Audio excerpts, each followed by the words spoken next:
អូនចាប់ផ្ដើមប្រែហើយអូនផ្លាស់ប្ដូរគ្រប់យ៉ាង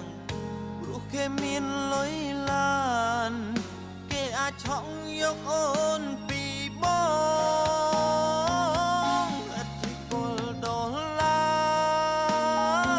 រគេអាចទិញយកបេះដូង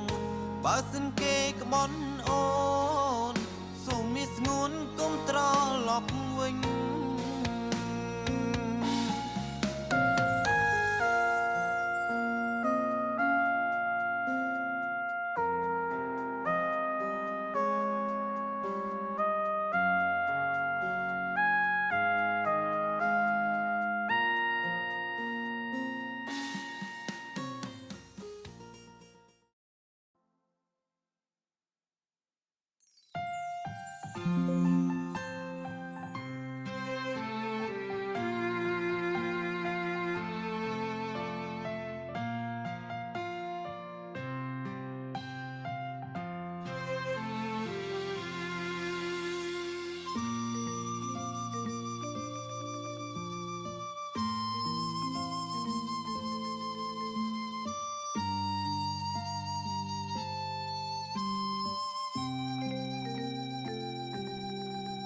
អង្គុយរំលឹកគ្រាស្នេហាបងនឹងជីវ៉ាធ្លាប់តែនៅចិនគ្នា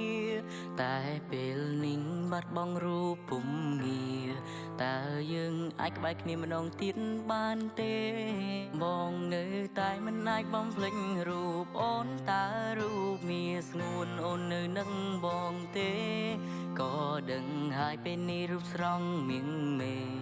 អូនមានគេដើម្បីបំភ្លេចរូបបងពេលដែលយើងចាប់ផ្ដើមស្នេហាបងនឹងរៀមរាដូចជាមាននិស្ស័យតែពេលនោះចិត្តពួកយើងនៅក្មេងខ្ចីចិត្តអើយចង់រៃប្រឡ័យស្នេហ៍យើងទាំងពីរដល់ពេលមួយពួកយើងឈានដល់ផ្លូវបែងមិនបាច់ប្រកែកព្រោះនេះជារឿងព្រំលិងខិនពេលវេលាជានាងបង្ខំបងខិនឲ្យយើងឃ្លាតពីគ្នាក៏ដឹងហើយថារូបអូនមិនអាចត្រឡប់ក៏ព្រោះពេលនេះស្នេហាតែឈានដល់ផ្លូវបាញ់ចំតើអូនអាចវិលរកបងម្ដងទៀតបានទេ